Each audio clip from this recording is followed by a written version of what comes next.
transformative. Music plays a powerful role in each of our lives.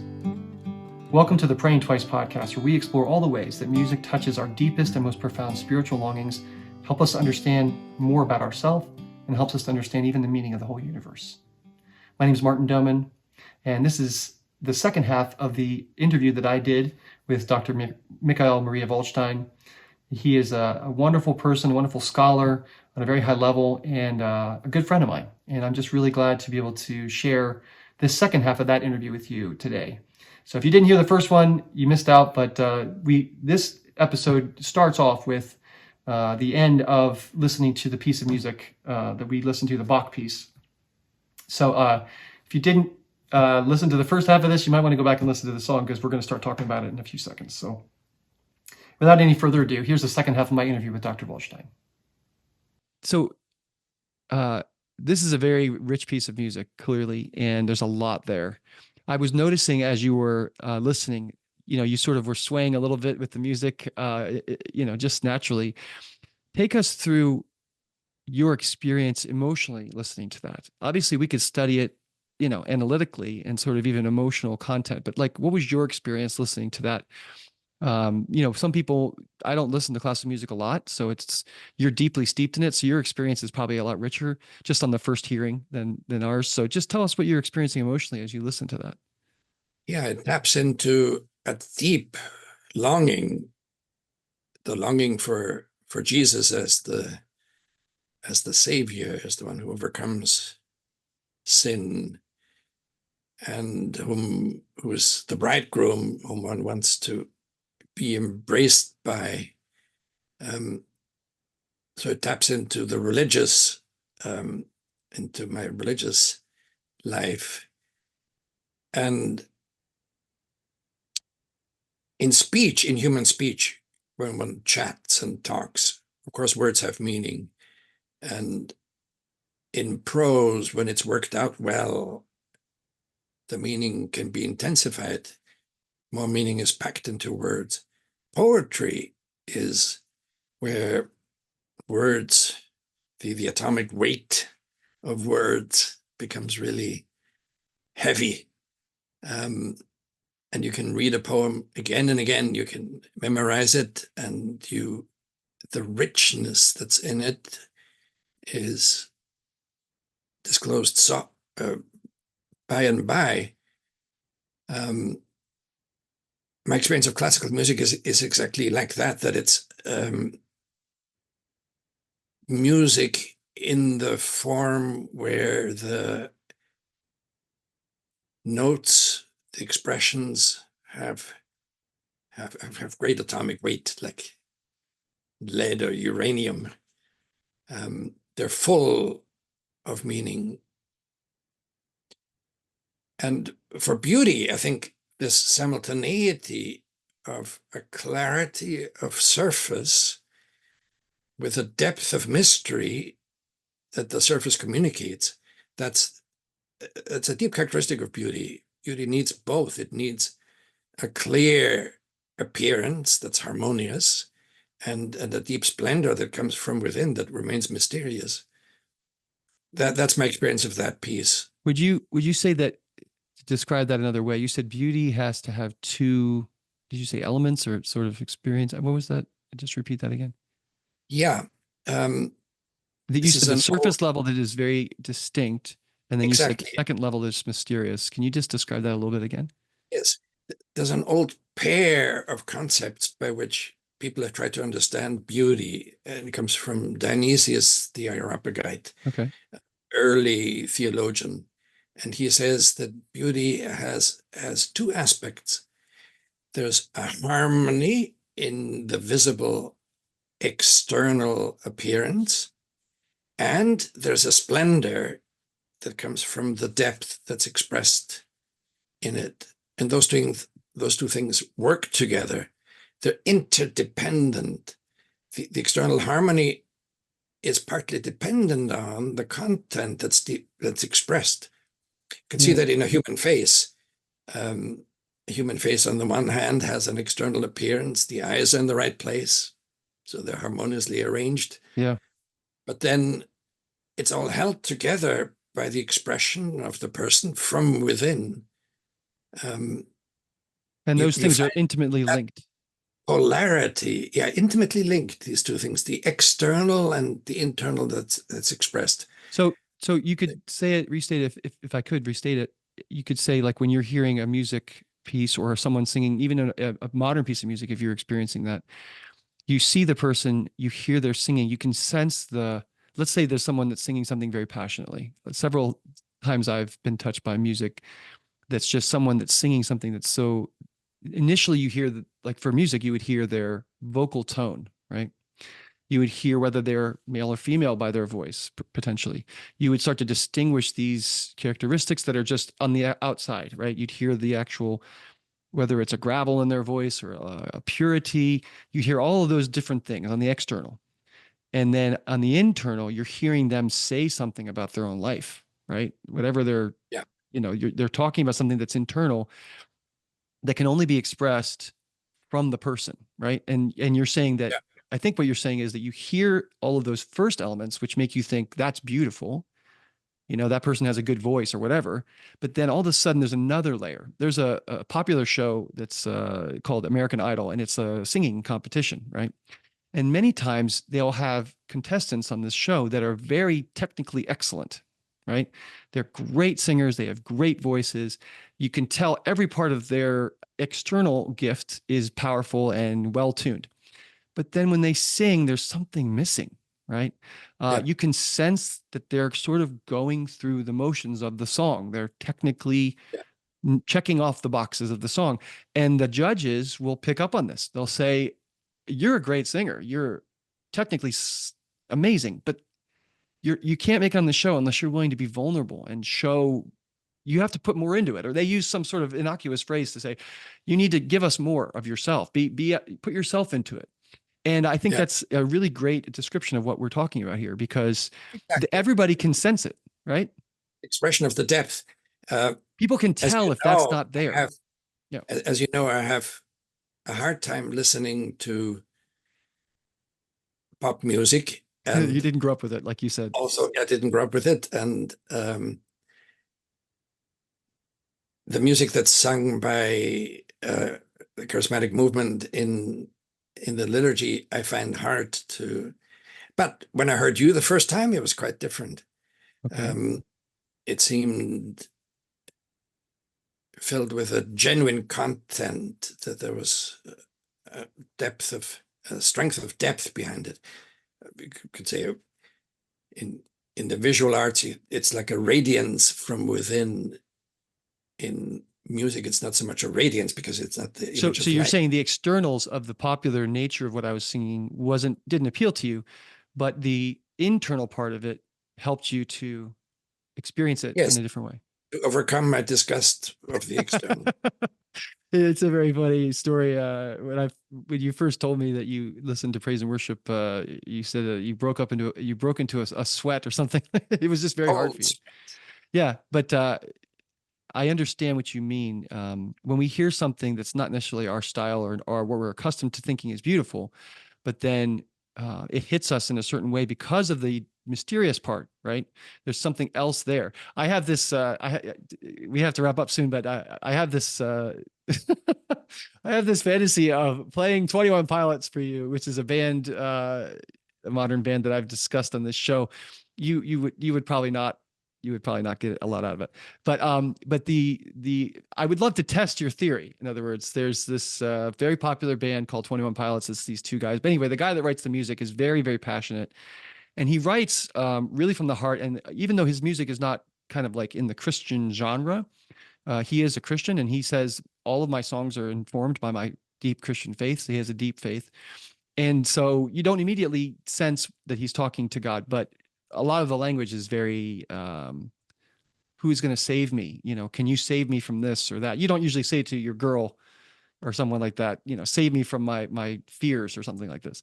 It's just not something that's expressed. So what I'm trying to say is this guy writes songs to God a lot. And it's a lot about his own personal struggles with depression or anxiety and things like that. But anyway, it's another example of, I don't know if I can play that for you. Maybe another show, I'll play that for you and get your reaction. But it's a very interesting as you just to summarize again what you said, beauty has this external, this thing from Dionysus the Areopagite, this external connection that you immediately sense, right? The whether it's visual, person's face, forms and shapes, and then there's the internal part. I wanted to ask you a little bit, just as a last question. Hold on a second. I'm just gonna go back to my notes here because I got so caught up in that I didn't get a chance. What is, I want to ask you some more kind of basic songs. Like, what is a song people have songs that your wife, Susie, is a wonderful person that, I've known for as long as I've known you, and you guys have a beautiful relationship. Do you have a song that's special to you in your relationship? People do that, right? I have this song that I danced with at my wedding with my wife, and this song is very special. Every time it comes on the radio, or I hear it, I say, "Oh, that's my song," right? Do you have anything like that with your wife? Talk a little bit about that, if how music affects your romantic relationship with your wife, or do you have a song that you listen to together when you were Yeah, first dating? we both love Schubert, Okay. and there are Schubert was one of the greatest song writers There's the here. I Ave love, Maria by Schubert. That most Americans know that one. The Ave yeah, Maria. Yeah. they know that one. And at the time, this is true of music through the ages, that popular music, which was sung by the people, and what's called classical music, where it's a work of art elaborated with great artistic talent, were very close to each other. In the modern age, they've split and drifted apart. You have 12-tone music on the one hand, and you have pop on the other. The connection between them is very important. Schubert's music is deeply rooted in folk music. And he wrote several, late in his life, song cycles. And there are two songs in particular that have played an important role in our relationship. Okay. A Ständchen, where a man sings below the window of a woman, asking her to come down into the garden Okay. and embrace her, and so on. That's it's a fantastic song. In what's called Schubert's Swan song, it's part of that last cycle of Okay. songs that he produced. Then in the Winterreise, the Winter's Journey, which on the whole is a very, very dark cycle of songs, there's one that stands out in a particular way, the Okay. Lindenbaum, the linden tree. And linden trees have played a huge role in my life. Okay. When we lived in Salzburg, taking the bike from our house to Hellbrunn, which was the summer residence of the Archbishop, beautiful avenue of trees, many of them linden trees. In the spring, they have a scent that's absolutely A intoxicating. Linton tree has a beautiful Linden scent. tree. And Schubert's song, am Brunnen an dem Tore, da steht ein Lindenbaum. At the well before the city's gate, there stands a linden tree. It encapsulates this atmosphere of spring and the scent of the linden, although it's also, there's a deep melancholic undertone because he's driven away from his beloved, and so that's less immediately. There's a picture in my head of you driving. There's a picture in my head of you driving your bike past these trees, like you had said. Did you do that together with Susie, or was that just something that you? Yes, Okay, you yes, did. we did that together, and so Beautiful. she experienced that scent as well, which is really intoxicating. Interesting. So Yeah, it brings you right back there, doesn't it? yeah, those two songs, I guess, of all musical pieces, have a particular meaning for our relationship. Now, one of the questions we ask our viewers in the description notes is, have you ever been in a difficult space emotionally or feeling down or having a bad day and feeling, and then you go to a song and it picks you up, or you go to a playlist. I mean, I think this is universal for most people. Do you do that too when you're feeling? Absolutely. The first time was what I told you about. And then I must have been maybe 9 or 10 when I had the painful disease on my jaw and was generally very weakened. Right. There, the Mozart flute quartets just They almost revived your whole body. concentrated joy, and they lifted me out in a way that's astonishing. Yeah. It doesn't always. It's not a simple recipe. Right. Sometimes I'm in a condition where it's difficult to listen to any music at all. I should also say that as I'm growing old, my hearing has been impaired, although the hearing technology of hearing aids is amazing.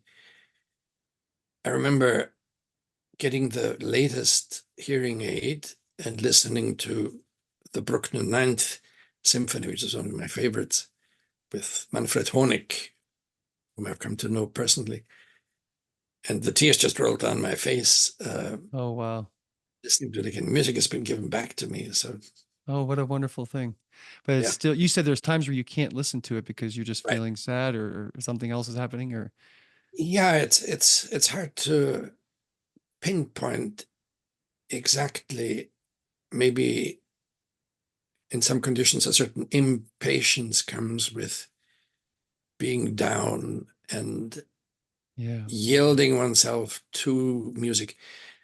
Classical music, you can't listen to it in the background, just as you can't really understand the poem in as background. You have to give yourself to it, and sometimes I'm not able to. Wow. So music demands so much of you in terms of the way you listen, that sometimes you're just not Right. capable of giving that full attention because there's so much happening. Wow, this has been such a blessing to just talk to you about music. I I just wanted to ask you one more thing. And I'm just curious about this. Now, you wrote, or not wrote, translated and wrote a book about theology of the body. Did you ever have any interactions with St. John Paul II? Did you ever meet him? I just didn't remember. Yes. Oh, you did. When Tell us a story about him.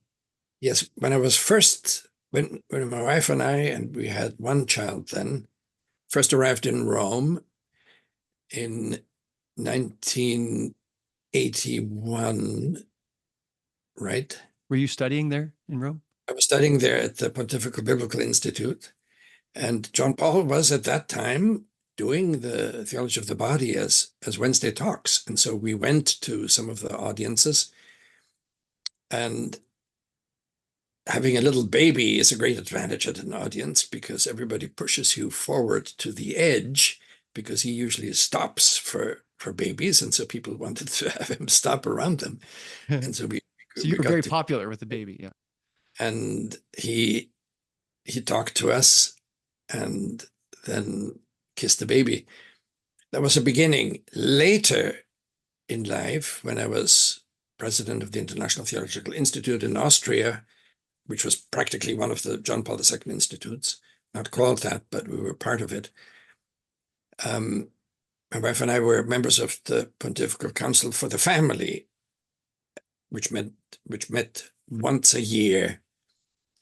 And that was a great experience for us, not only because John Paul attended those meetings, and there were a few people there, a relatively small group, but also because some of the people whom he had become friends with early on, they were quite old then, were there and told us stories about him, about how sensitive he was to their experience of love and helped them to understand it, accompanied them in their engagement and early marriage, did their baptisms and so on.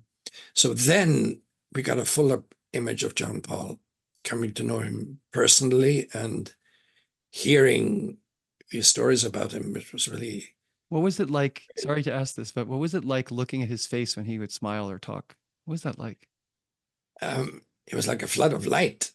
The expressive power of his person in those early years was immense. If you look Yeah. at films of him speaking, And when he turned to you, it was an intense, if light is one thing, laser is another. A laser can burn, and maybe that's uncomfortable, but wasn't it all like that? Very peaceful, but absorbing. Yeah. When he looked at you, it was enfolding. It felt, I was told by someone who knew him, Andreas Widmer. He said, Yeah. when he looked at you, you felt as though you were the only person in the room, even though there were other people, or his attention was totally directed to you, not as something to be passed over quickly and to get done with, but as a full personal you felt gift. Yeah, you felt important to Yeah. him. Wow, that's so beautiful. I could just go on forever talking with you about this stuff. I mean, there's plenty of other times. Maybe we'll have you back on the show again. But thank you so much for joining us for this and for playing the music. And obviously, hopefully one of many conversations about this wonderful topic. So thank you so much for being with us. Thank you very much. I love you very much, Martin. Have always done so, and looking forward to it. All right. God bless you. Take care. Wow, what a blessing to have Dr. Waldstein with us for this show. He's just a very warm and loving person, and just a wonderful, rich, deep, intelligent, articulate person. And I'm blown away by him every time I talk with him. So what a gift to have him on the show. If you like the podcast, if you want to share it with others, we would really appreciate that. It really helps us get the message out about this wonderful topic. And again, you can like or subscribe on YouTube. Please leave comments on the YouTube page if you can, if you get time to do that, and just share some of your thoughts. If you want to hear certain topics to be spoken about or have any questions, feel free to put those in there, and I will try to answer them as best I can. Our next episode, we're going to have another great guest, Mr. Bob Rice, Dr. Bob Rice, who's a professor also at Franciscan University. He's also a good friend of mine, and he's a great musician, writes amazing music. He's got a great gift. So I'm really excited to share that with you next week. And until next time, God bless you.